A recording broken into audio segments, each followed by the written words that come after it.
ఈ సోమపానం యొక్క ఒక్క చోట వృక్షం ఉంటే ఈ వృక్ష సుగంధం యథా వృక్షస్య సంపుష్పితస్య దూరాద్గంధో వాతి ఏవం పుణ్యస్య కర్మణః దూరాద్గంధో వాతి.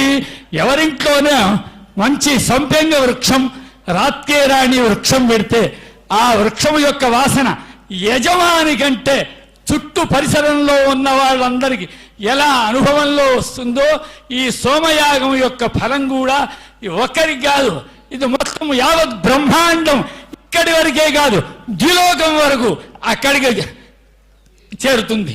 కాబట్టి ఎలా పట్టణాల్లో పంటలు ఒక్క కూడా గింజ కూడా పండదు, అంతా ఎక్కడి నుంచి వస్తుంది?